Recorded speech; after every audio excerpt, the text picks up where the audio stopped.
हाँ जी, तो कैसी चल रही है आप सभी की तैयारी?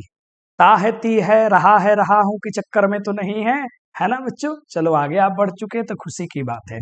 थोड़ा सा हम भी अपने तरफ प्लान कर ले कि इस गर्मी में थोड़ी सी हमको भी राहत मिले ताकि हम आपको राहत दे पाए। तो प्यारे साथियों, हम लोग प्रेजेंट टेंस को आगे लेके चल रहे थे, जिसमें हम लोग कंटिन्यूअस तक अपनी क्लास कर चुके हैं। अब कहानी आपको बढ़ने वाली है प्रेजेंट परफेक्ट की। तो आइए, बड़ा बेहतर ये क्लास है, तो थोड़े से ध्यान देकर के इसको सीखने की आप कोशिश कीजिएगा। Present perfect tense. अच्छा, इसमें भी बीमार बच्चे हैं जो कहते हैं जिस सिंधी वाक्य के क्रिया के अंत में चुका है, चुकी है, चुके हैं, चुका हूं, पता नहीं कहां कहां तक वो जाने का प्रयास करते हैं। अब प्यारे बच्चों, ध्यान से इसको पहले देखो, बड़े ध्यान से देखो। इसमें प्रेजेंट तो टाइम है, कोई दिक्कत नहीं। यहाँ पे एक शब्द लिखा है, प्यारा सा शब्द है बेटा जी, और ये शब्द क्या है? परफेक्ट लिखा हुआ है। खूब बड़े ध्यान से देखना। और टेंस किसको? तो वर्ब को दिखाता है, वर्ब के फॉर्म्स को दिखाता है। परफेक्ट का मतलब क्या होता है? परफेक्ट का मतलब होता है पूरा। मतलब जो काम, जो बातें पूरी हो चुकी हो, उसे हम परफेक्ट बोलते हैं। आप मेरे को सोच समझ के बताइए, क्या प्रेजेंट समय में कोई काम पूरा हो सकता है क्या? बोलो जरा। प्रेजेंट कभी भी कंप्लीट नहीं हो सकता है, प्रेजेंट तो इनकम्प्लीट है ना। क्योंकि प्रेजेंट में तो है एक ही चीज कंप्लीट होता है, वो होता है पास्ट। वो क्या होता है? पास्ट। यही क्रिया, यही प्रेजेंट की क्रिया जब खत्म हो जाएगा, समय निकल जाएगा, तो यही सारे पास्ट बन जाएंगे। पास्ट क्या होता है? बीते हुए प्रेजेंट को ही हम पास्ट कहते हैं। अब यहां बात हो रहा है कि प्रेजेंट समय में कोई क्रिया, प्रेजेंट समय में कोई क्रिया पूरी हो, उसे प्रेजेंट परफेक्ट टेंस कहते हैं। तो ये कहीं से भी उचित नहीं लगता है। तो यहां इस परफेक्ट का मीनिंग क्या है? इस चीज को समझने के लिए ना बच्चा, हमें थोड़ी सी मेहनत करनी पड़ेगी। क्या मेहनत करना पड़ेगा? हमें जानना पड़ेगा बेटा जी पास्ट को। बड़े ध्यान से समझो, क्योंकि जो बातें पूरी होती है, वही जो बातें खत्म हो जाती हैं, जो एक्शंस कंप्लीट हो गए हैं, उसी को हम परफेक्ट बोलते हैं। समझ रहे हो? तो ये प्रेजेंट परफेक्ट का असली मतलब क्या है, वो आपको अभी समझ में आएगा। थोड़ा सा सब्र रखो, पहले मेरी बातों को समझो। अब हम जो है पास्ट को थोड़ा सा समझने की कोशिश करते हैं कि क्या से क्या हो गए देखते देखते। चलिए जी, ये हम लाइन मार दिए।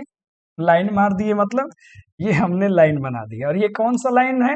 ये छोटा मोटा लाइन नहीं है बच्चा, ये पूरा का पूरा आपका टाइम लाइन है। बड़े ध्यान से इसको समझना, ठीक है? आनंद आएगा, पहले समझो, ठीक है? ये इधर भी जा रिया है, ये इधर भी जा रिया है, कहाँ तक जा रिया है मुझे नहीं पता लग रिया है। अब देखो गौर से, बीच वाले यहाँ पे सेक्शन में मैंने यहाँ पे कर दिया कि सर ये अभी का समय चल रिया है, तो लजिए भाई ये हमने कर दिया पास। तो आपने कहा हाँ सर, बड़ा मजा आया। हम बोलेंगे बेटा जी ये हमने प्रेजेंट कर दिया। इसके आगे बेटा जी आप इधर सफर करोगे तो आप क्या बोलोगे? अरे सर ये तो फ्यूचर में चले गए। हम बोलेंगे बहुत बच्चे बच्चा, बहुत अच्छे। अब हम आपको अगर बच्चा बोलेंगे कि बेटा इधर अगर तुम निकलोगे, इस तरफ यात्रा करोगे, तो कहाँ पहुंचोगे? तो बोलेंगे हाँ सर ये हम पहुंचेंगे पास्ट में। इतना तो टाइमलाइन आपको समझ में आया। ये प्रेजेंट हो गया, इधर जाएंगे तो फ्यूचर, इधर जाएंगे तो पास्ट। अब ये थोड़ा थोड़ा कम दिख रहा है, क्योंकि पास्ट हमको दिखता नहीं है, फिर भी हम आपको दिखा रहे हैं। जो बीत गया सो बात गई। और फ्यूचर भी थोड़ा थोड़ा कम दिख रहा होगा, क्योंकि ये दोनों निकल चुके हैं, और ये तो आने वाला है। कैसा होगा नहीं होगा कौन जानता है। अब बड़े ध्यान से समझना। अब पास्ट की क्या क्या बातें हैं, बड़े ध्यान से समझना। देखो, पास्ट में बेटा एक ऐसा एक्शन कंप्लीट होता है, बड़े ध्यान से समझो, एक ऐसा एक्शन होता है, एक ऐसा एक्शन होता है जिसका जो असर है ना बेटा, जिसका जो असर है ना, वो असर प्रेजेंट में भी बना रहता है।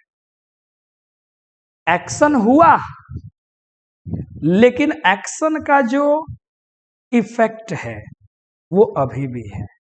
एक्शन का जो इफेक्ट है वो अभी भी वर्तमान में भी बना है। तो जो काम पहले हो चुका है, थोड़ा बहुत जो भी हुआ है उसका कुछ पोर्शन अभी प्रेजेंट में है, वो पूर्ण रूप से कंप्लीट नहीं हुआ है। तो इस वाले को बेटा जी हम लोग बुलाते हैं क्या बोल के, इनको हम बुलाते हैं रिसेंट पास्ट। ध्यान से समझना, बड़ा आनंद आएगा। मतलब जो काम पास्ट में हुआ परंतु उसका असर अभी है, खत्म नहीं हुआ। मतलब आप पास्ट में कुछ कर रहे थे, थोड़ा बहुत रह गया, अभी भी उसका असर है। जैसे मान लो कोनो के उंगली कट जाला, 3 दिन 4 दिन पहले कटिया, अभी तो ले छुबे, हाँ दादा, माने असर आज भी है। तो ये पूरा नहीं हुआ। पूरा कब होता है? जब ये इसका फील ही आपको प्रेजेंट में नहीं होता। तो मतलब इसे कहते हैं रिसेंट पास्ट, जो हाल ही में खत्म हुआ है, जो क्रिया हाल ही में पूरी हुई है, मतलब उसका भी असर है। 4 बज गए लेकिन पार्टी अभी बाकी है, समझ रहे हो? ध्यान से देखो। इसके बाद दूसरी जो कहानी राजा आती है, बड़े ध्यान से समझना। दूसरा जो क्रिया पास्ट में होता है, ये एक ऐसी क्रिया है जिसको प्रेजेंट से कोई भी लेना देना नहीं है, कोई भी लेना देना नहीं है। इसे हम कहते हैं बेटा जी डिस्टेंट पास्ट। क्या बोलते हैं? डिस्टेंट पास्ट, जिसको प्रेजेंट से कोई भी लेना देना बिल्कुल भी नहीं है, ये कहलाता है डिस्टेंट पास्ट। जैसे गांधी जी 1869 में जन्मे तो जन्मे, 48 में मरे तो मरे, भारत 15 अगस्त 1947 को आजाद हुआ तो हुआ। तो ये किसी खास पर्टिकुलर पॉइंट पे याद रखिएगा, ये क्रिया आपकी पूर्ण हो चुकी है। खास पर्टिकुलर इस किसी समय का ये पॉइंट है जिस पे एक्शन जो है बेटा, जो एक्शन जो है वो पूर्ण रूप से कंप्लीटेड है। ये कंप्लीट नहीं है, ये कंप्लीट नहीं है, इसका अभी रिजल्ट आना बाकी है, आगे चल के ये कंप्लीट होगा। तो एक हो गया रिसेंट पास्ट और एक हो गया डिस्टेंट पास्ट। अब गौर से देखना, एक अगला जी बेटा पास्ट में आता है, पहले ध्यान से समझो, खूब ध्यान से समझना। ये जो होता है बेटा जी, इसको हम लोग कहते हैं पास्ट ऑफ पास्ट। ध्यान से देखना, पास्ट ऑफ पास्ट। इसका मतलब क्या होता है कि ये जो तुम्हारा पास्ट है, ये जो तुम्हारा पास्ट है, इससे भी पहले कोई क्रिया हुई है, इससे भी पहले राजा कोई क्रिया तुम्हारी हुई है।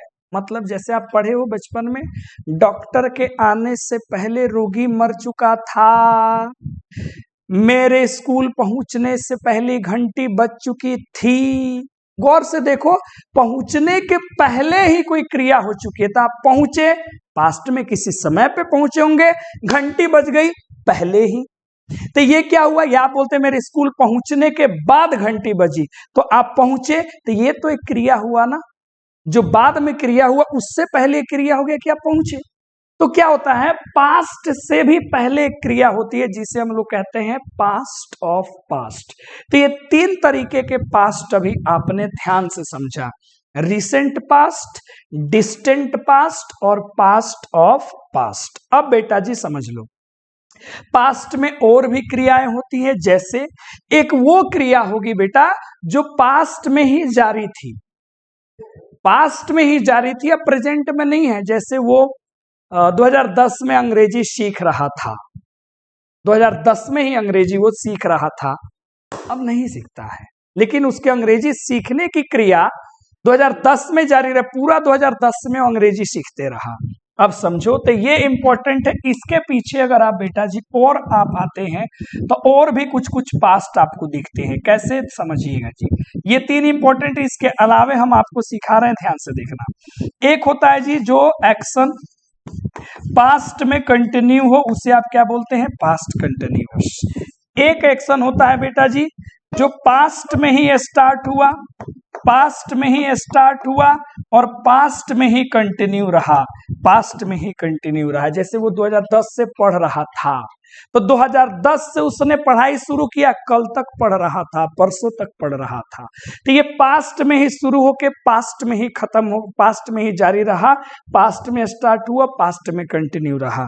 उसी प्रकार एक और बहुत इंपॉर्टेंट कहानी आती है बेटा जी, बहुत इंपॉर्टेंट कहानी आती है, और वो कहानी बड़े ध्यान से समझिए।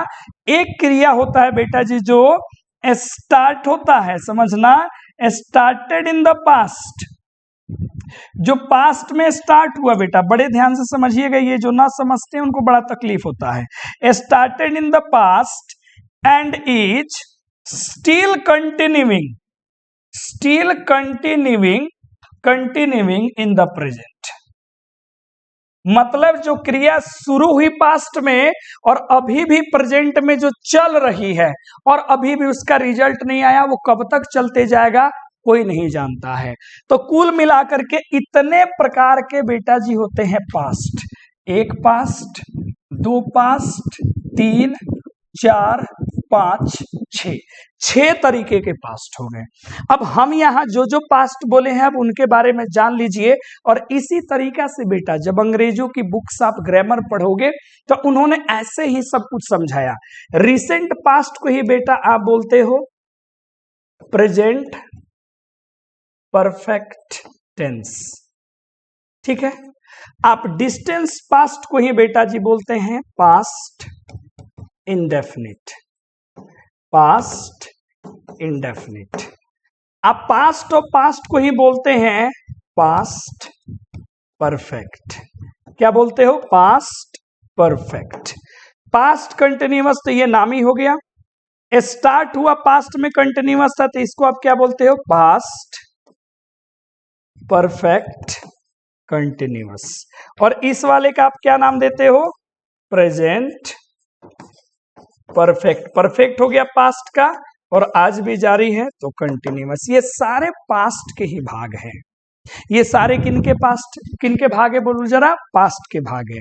अब इसी में हमको एक वाला पास्ट मिला, कौन पढ़ने के लिए? Recent past present indefinite. देखो बेटा प्रेजेंट इंडेफिनिट जो है, प्रेजेंट जो है वो टाइमलेस एक्शन होता है, उसको टाइम से कोई लेना देना नहीं है, टाइमलेस है। ये साले टाइम वाले हैं। फ्यूचर की तो अभी हम बात ही नहीं कर रहे हैं ना, फ्यूचर जब आएगा तब देखा जाएगा।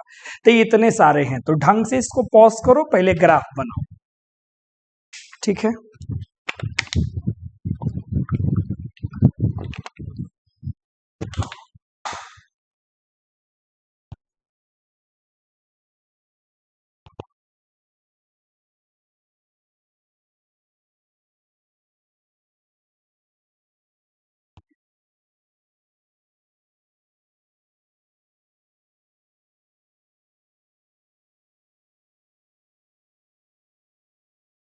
हो गया?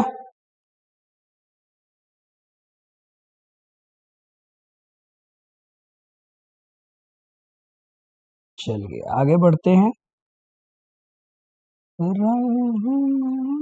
से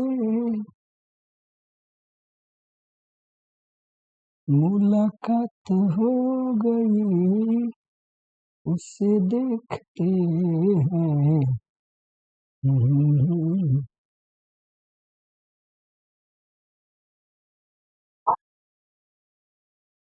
आप ही लोग का काम बेटा जी इधर कर रहे हैं, ऐसा कुछ नहीं है कि आप बोलोगे गुरुजी कहाँ चले गए। आप वीडियो को भगा लेना, कोई दिक्कत नहीं है, ठीक है। लेकिन काम तो आप ही का चल रहा है। एक साथ बड़ा काम करना पड़ता है ना, समझ रहे हैं?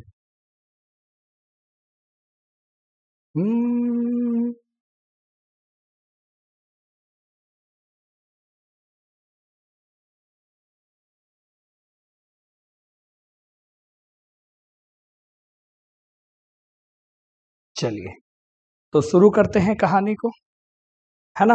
चलो आगे देखो।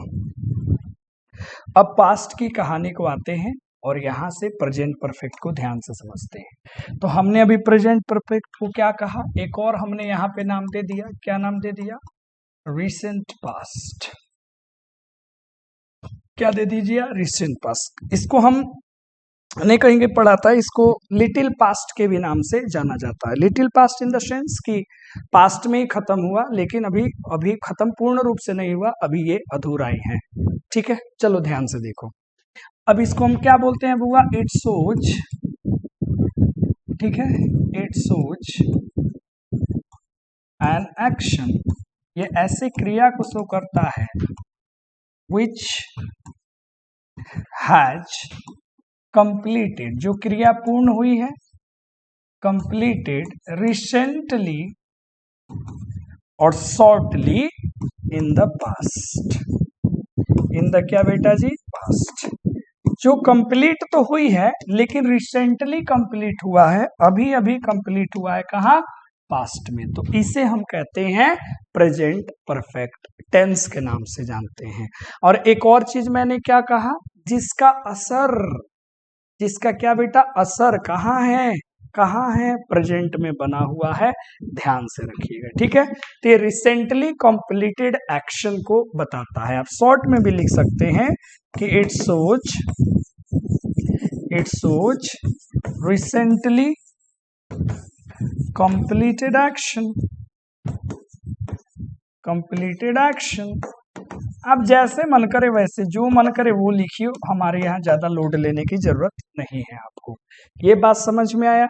अब जैसे ही इस कहानी को बेटा जी खत्म करते हैं तो अपने पास कौन सी कहानी आती है, तो अपनी कहानी आती है आइडेंटिफिकेशन की।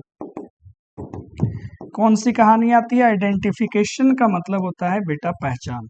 तो पहचान क्या है राजा, तो आपको यूज करना है हैव, हैज के बाद वर्ब का थर्ड फॉर्म आपको लेकर के आना है, इसको याद रखिएगा, ठीक है। अब चलो कहानी को आगे बढ़ाते हैं, है ना। चलिए अब कहानी आगे बढ़ती है राजा स्ट्रक्चर्स की। स्ट्रक्चर्स की बात करते हैं तो बाबू आपने जो है स्ट्रक्चर्स बनाने सीख लिए हैं कि आपको कैसे बनाने हैं। चलो जी उसी पे चर्चा करते हैं।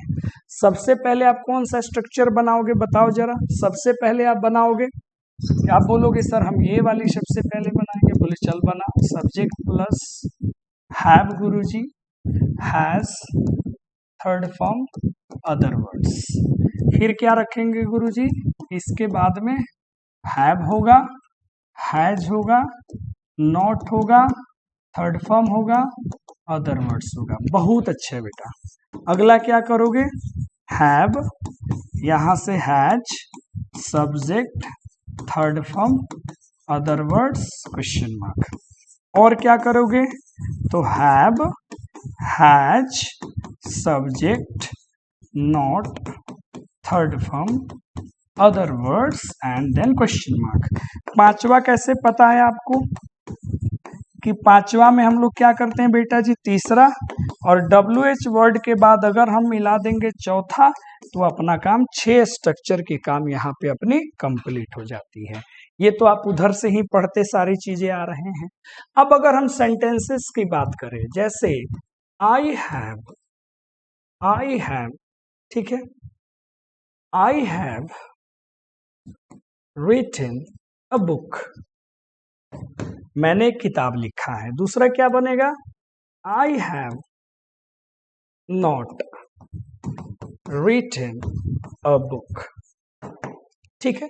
तीसरा क्या बनेगा, बोल के बताओ जरा, have I written a book.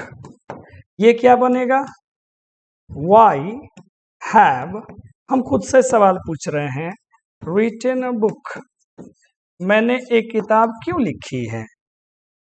Y आगे नहीं, इसमें नोट लगेगा ना, स्ट्रक्चर यहाँ है तो क्या बनेगा, have I not written a book.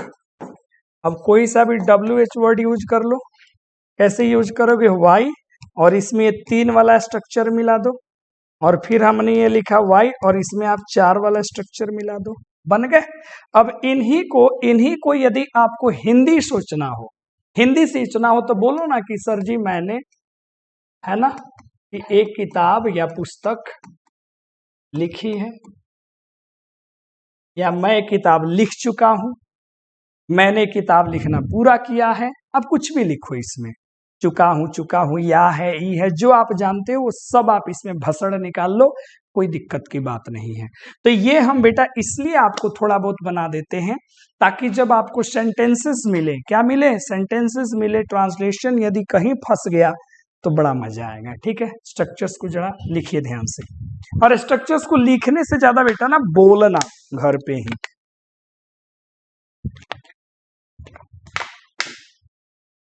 ठीक है, चलिए अब इसके बाद अपनी कहानी कहाँ बढ़ती है, तो इसके बाद अपनी कहानी बढ़ती है uses of present indefinite tense. देखो बड़े ध्यान से समझना, इस टेंस का सेपरेट यूज तो ज्यादा नहीं है कि स्वयं अकेले अकेले आपको आएगा। ये टेंस थोड़ा सा मिलकर के काम करता है। अब ये किनके साथ मिलकर के काम करेगा उसको हम बताएंगे थोड़ी देर के बाद। फिलहाल आप जो जो यूज है पहले उन यूज को आप समझने का पूरा कोशिश कीजिए। अब यूज क्या है प्यारे बच्चों, तो सबसे पहले समझना कि टू मेंशन दिखाने के लिए क्या, अ रिसेंटली कंप्लीटेड एक्शन। कंप्लीटेड क्या बेटा जी, एक्शन having its effect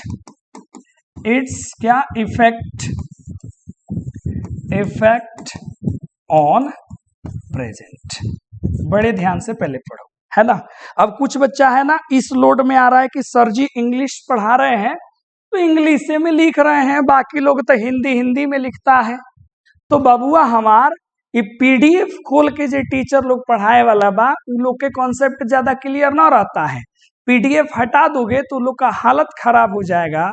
और हम लोग हैं सर ऐसे लिख के पढ़ाने वाले, हम आपके लिए मेहनत करके आते हैं बेटा जी और फिर पढ़ाते हैं। और इंग्लिश की क्लास रहे तो इंग्लिश में ही सीखोगे ना। इंग्लिश की क्लास में हिंदी पढ़ के क्या करोगे, क्वेश्चन पेपर जो तुम्हारा एग्जाम में आएगा हिंदी में लिखल होगा कि इंग्लिश में लिखल होगा, इंग्लिश में होगा। तो जाहिर सी बात है इंग्लिश में सीखो, हिंदी तो मैं एक्सप्लेन कर ही देता हूं सबका। तो टू मेंशन दिखाने के लिए क्या, रिसेंटली कंप्लीटेड एक्शन, जो एक्शन हाल ही में खत्म हुआ उसको दिखाने के लिए प्रयोग करते हैं, जिसका प्रभाव अभी भी कहां बना हुआ है, प्रेजेंट में बना हुआ है। कहां बना हुआ है, प्रेजेंट में। जैसे समझो, एग्जांपल समझो, यहां हमने लिखा सर सी हैज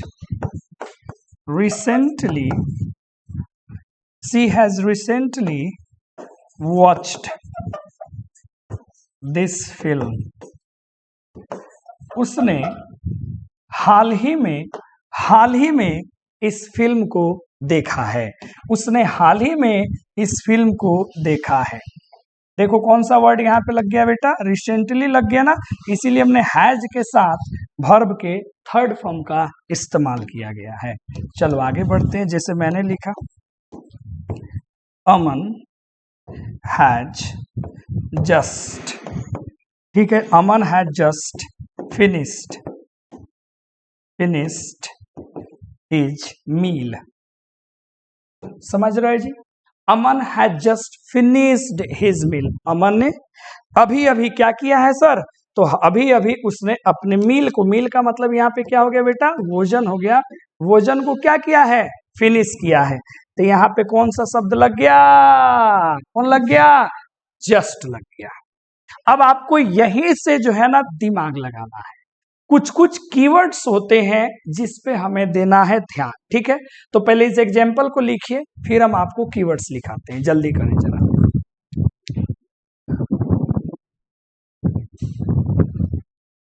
ठीक है, चलो पॉज करके लिख लिया ना, आगे बढ़ो। चलिए कुछ कीवर्ड्स याद रखिए, ठीक है बेटा। जैसे रिसेंटली, कभी कभी इसमें शॉर्टली भी आता है सर। ऑलरेडी हो गया, बाय दिस टाइम, ठीक है जी, हो गया। इसमें एक और इंपॉर्टेंट शब्द होता है बेटा जिसको हम लोग कहते हैं येट, ठीक है, उस पर हम लोग चर्चा करेंगे। ऑलरेडी, रिसेंटली, शॉर्टली हो गया, ठीक है। इसमें एक शब्द होता है सो फार, अप टिल नाउ, ठीक है। इस सब का मतलब हाल ही में होता है। कहाँ होता है बोटो जी, सब का मतलब क्या होता है, हाल ही में होता है, ठीक है। आगे बढ़े। हाँ, जस्ट तो उधर रह गया, जस्ट को भी आप लिख लेना है, ठीक है। चलिए, तो इसमें जस्ट भी आता है, जस्ट नाउ भी आता है, बाय नाउ भी आता है, कोई दिक्कत नहीं है, ये सारे शब्द। और इसमें एक शब्द बड़े इंपॉर्टेंट है, उनको याद रख लेना, येट। अभी कुछ कुछ शब्द हम लिख देते हैं, ठीक है। चलो ध्यान दो, एकदम याद रखना, जैसे एग्जाम में दिखेगा तड़प के चल जाना किसके तरफ, प्रेजेंट परफेक्ट वाले ऑप्शन की तरफ। अब देखो, तो येट का प्रयोग यह याद रखिएगा, यह एक ऐसे हिंदी लिखा था नहीं तनी मैंने हिंदी जरूरी बा। यह एक कैसा है बेटा जी, यह एक, यहां लिख देते हैं कि इसका प्रयोग, इसका प्रयोग, इसका प्रयोग, ठीक है राजा, नेगेटिव सेंटेंस में, नेगेटिव सेंटेंस में, सेंटेंस में करना है। प्रेजेंट परफेक्ट के कौन सा सेंटेंस में, नेगेटिव सेंटेंस में इसका आपको प्रयोग करना है। अच्छा गौर से देखना, यहां एक और शब्द आता है बेटा जी एवर, समझ लो। अब इसका प्रयोग कहां करना है सीख लो। इसका प्रयोग, इसका प्रयोग है ना इंटेरोगेटिव सेंटेंस में,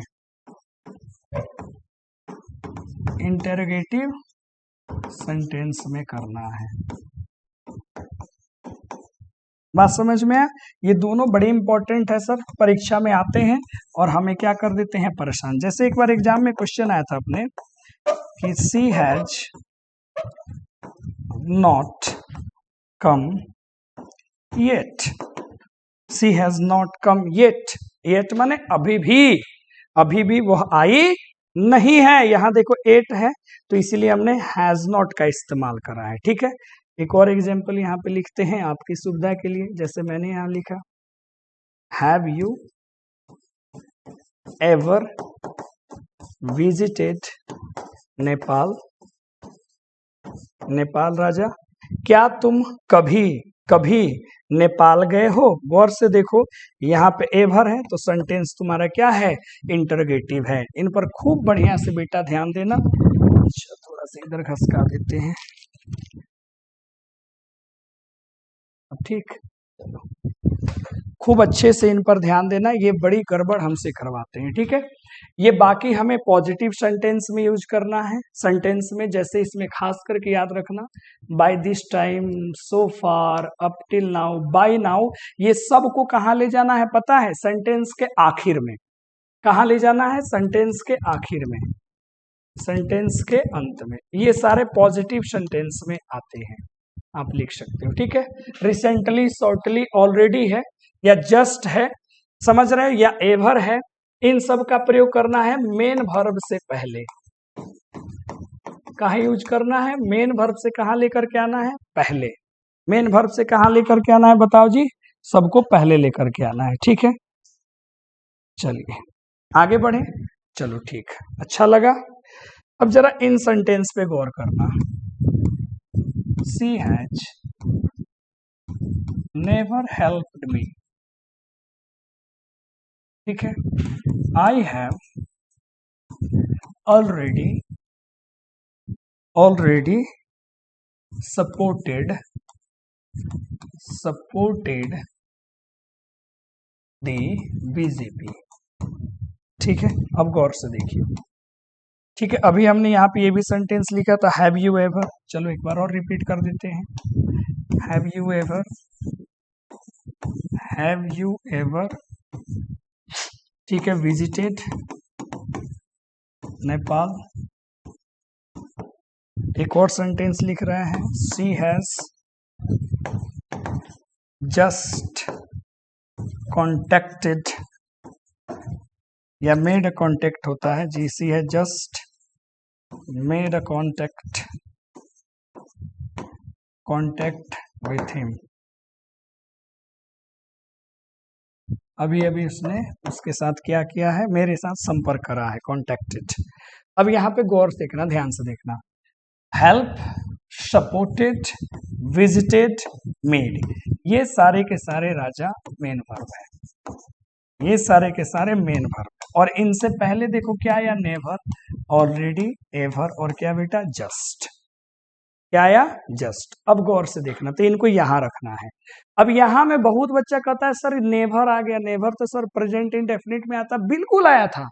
जब रेगुलर हैबिट को दिखाना होगा तो हम उसका प्रयोग प्रेजेंट इंडेफिनिट में भी कर सकते हैं, लेकिन आपको एग्जाम में सेंटेंस भी तो देखना होगा, पढ़ना होगा ना कि रेगुलर हैबिट की बात हो रही है कि नहीं। जब बात होगी तो उसमें लगा होगा एवरी डे, और एवरी डे लगा होगा, है ना, एवरी नाइट लगा होगा, एवरी मॉर्निंग लगा होगा, ऐसा कुछ सेंटेंस में देगा जो ये आपको बताएगा कि बाबू हमार ये वहां पे डेली रूटीन को क्या कर रहा है, बता रहा है।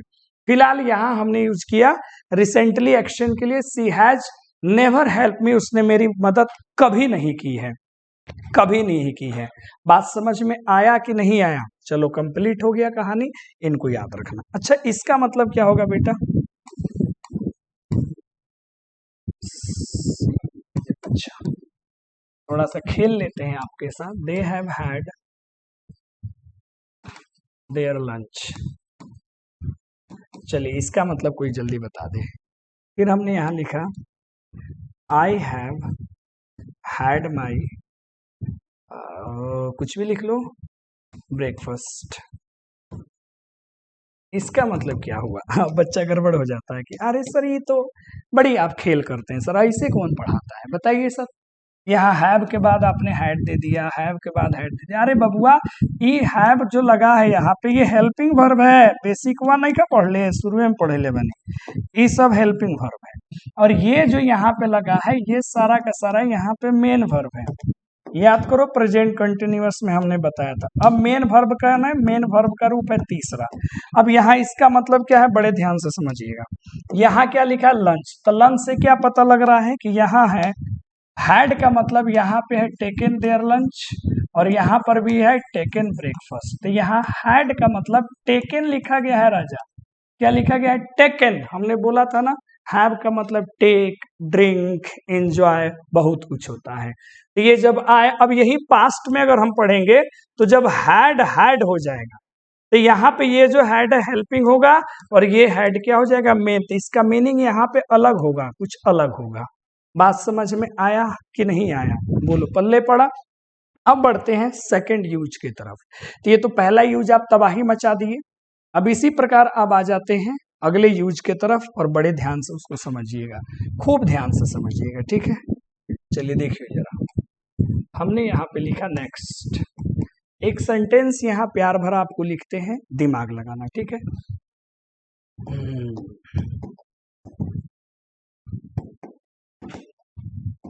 This is the first time I dash this city, ठीक है। बड़े ध्यान से देखना है, खूब आता है सवाल। ऑप्शन ए हमने दे दिया विजिटेड, बी हमने दे दिया हैव विजिट, सी हमने लगा दिया हैव विजिटेड, और हमने डी लगा दिया विजिट्स। चलो जी आंसर सोचो जरा, लगा लगा दिमाग लगा। देखा तुझे तो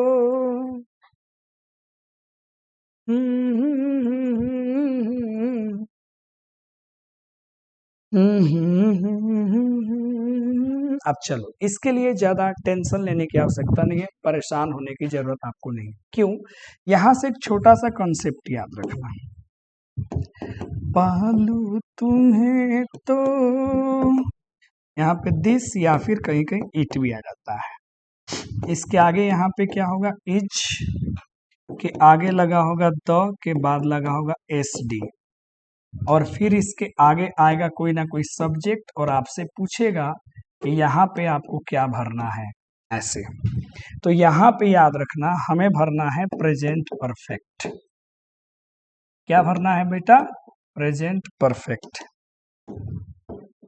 प्रेजेंट परफेक्ट मतलब हैव, हैज के बाद वर्ब का तीसरा रूप लेता है। अब यहाँ एस डी का मतलब क्या है? अरे बताओ, पढ़ रहे हो? देखो जब भी पढ़ाई करने बैठो तो कैसे पढ़ो, बैठ करके पढ़ो, टेबल ओबर ले लो, और लाइट में ज्यादा पढ़ो, ना तो लाइट में ना बट बनू तो फिर तारा दिमाग में नाइट घुस जाए। बात समझ में आया कि नहीं आया? चलो जी ध्यान से देखो बबुआ हो, यहाँ एस डी का मतलब होता है सुपरलेटिव डिग्री। डिग्री कितने होते हैं? 3, पॉजिटिव, कंपैरेटिव और सुपरलेटिव डिग्री। जैसे आपने पढ़ा होगा गुड, गुडर, गुडेस्ट, हाँ ये पढ़ ले बड़ा क्या होता है बेटा? Good, better, best. तो गुड क्या हो गया? पॉजिटिव। बेटर क्या हो गया? कंपैरेटिव। और बेस्ट क्या हो गया? सुपरलेटिव। तो यहाँ पे जो है जैसे फर्स्ट, सेकंड, थर्ड ये भी दिया रहेगा, या यहाँ पे बेस्ट कुछ भी यहाँ पे लिखा रहेगा। ये सुपरलेटिव डिग्री के अंदर भी हम लोग मान के चलते हैं। इसको कोऑर्डिनेट मतलब कॉर्डिनल नंबर कहा जाता है। इनको आप अलग अगर चाहें तो बता सकते हैं, या यहाँ पे कॉर्डिनल नंबर दिया रहे। ठीक है बेटा, कॉर्डिनल, ओ ऑर्डिनल नंबर इसको कहते हैं। कॉर्डिनल नहीं, ऑर्डिनल नंबर, जो रैंक को दिखाता है ना, ऑर्डर को, first, second, third, fourth, fifth, तो ये भी आ सकता है। अब जैसे यहाँ पे आएगा this is the best opportunity, चलो बना ही देते हैं। क्या बेटा? अगर हमने लिखा this is the best chance she has got in her life, ये वाली बात समझ में आ रही है? ये वाली बात है। अब यहाँ पे गौर से देखना, देखो द लग गया, सुपरलेटिव डिग्री आ गया कि नहीं आ गया? तो हमने यहाँ पे प्रेजेंट परफेक्ट का इस्तेमाल कर दिया।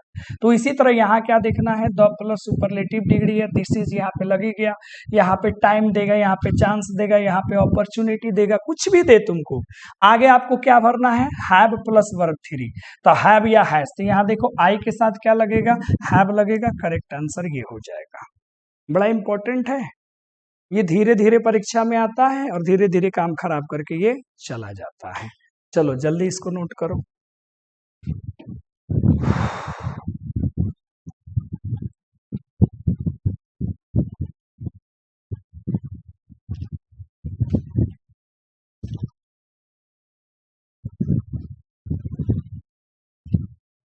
हो गया?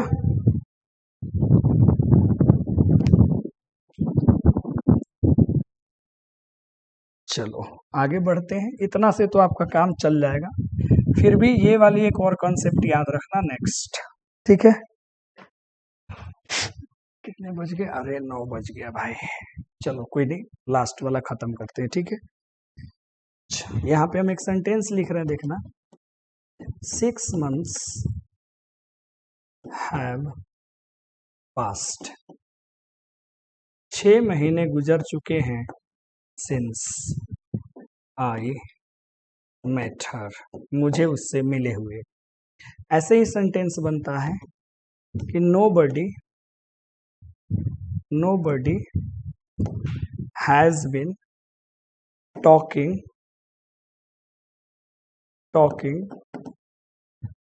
to him since he left the city। बात समझ में आया? खूब गौर से सेंटेंस को देखना, खूब गौर से। ठीक है, इसके बाद प्रेजेंट परफेक्ट शुरू होगा, प्रेजेंट परफेक्ट कंटिन्यूअस, तो वहां पे ये क्लियर हो जाएगा क्योंकि सिंस का मामला है। बस आप यहाँ बस थोड़ा सा याद रखना, अगले टेंस में तो ये क्लियर हम कर ही देंगे। इतना याद रखना कि भैया सिंस वाले सेंटेंसेस फॉर वाले में आप या तो प्रेजेंट परफेक्ट रखते हो, नहीं तो प्रेजेंट परफेक्ट कंटिन्यूअस रखते हो। अब कब प्रेजेंट परफेक्ट शुरू में आता है, कब प्रेजेंट परफेक्ट कंटिन्यूअस आता है, ये हम अगली चैप्टर में पढ़ेंगे। लेकिन यहाँ पे इतना याद रखना कि अगर शुरू में बेटा जी प्रेजेंट परफेक्ट कंटिन्यूअस आ जाए या फिर प्रेजेंट परफेक्ट आ जाए, बस इतना याद रखना, जिस वर्ब में आईएनजी नहीं लगता है, जो स्टेटिव वर्ब है, उसको प्रेजेंट परफेक्ट में, और जिसमें लग जाएगा उसको प्रेजेंट परफेक्ट कंटिन्यूअस टेंस में। यहाँ क्या दिया रहेगा बीच में? सिंस। तो इधर में हमें जो भरना होगा वो हमेशा हमें भरना होगा पास्ट इंडेफिनिट, यानी कि सब्जेक्ट के बाद वर्ब टू का इस्तेमाल करना है। ये एक बार और रिपीट होगा, पता है कहाँ? जब हम लोग पास्ट इंडेफिनिट पढ़ेंगे वहां पे, तो हम यहीं पे आपको पढ़ा दिए, इसको याद रखिएगा। तो सिंस के बाद आपको पता ही है कि इधर में हम लोग टाइम का इस्तेमाल करते हैं। कौन? पॉइंट ऑफ टाइम का। तो पॉइंट ऑफ टाइम जो है किसी वर्ड से भी पता, जैसे 2010, 2011, 2012, होली, दीपावली, दशहरा, जो भी हो, अगर कोई फ्रेज दिया हो या फिर अगर कोई सेंटेंस दिया हो तो हमेशा हमेशा वो पास्ट इंडेफिनिट में ही लिखा जाता है। तो ये पूरी की पूरी कहानी रही प्रेजेंट परफेक्ट की। आज हमने जितना भी पढ़ा उसको ढंग से आप नोट कर लीजिएगा राजा। ठीक है, ये हमने शुरू में आपको बताया कितने तरीके के पास्ट होते हैं। ठीक है, यहाँ पे समझ में आपको बात आ गया, फिर आप आगे बढ़ना और अच्छे से कर लेना। ठीक है, चलो जी, तो बहुत बहुत धन्यवाद आज की सुंदर सी क्लास के लिए। हम लोग जो है जल्द ही प्रेजेंट परफेक्ट कंटिन्यूअस टेंस को खत्म करेंगे और फिर आगे समय नहीं लगेगा, पास्ट में थोड़ा और फ्यूचर में तो ज़्यादा लगेगा नहीं, क्योंकि शैल विल ऑलरेडी आप मोडाल भर में पढ़ चुके हो।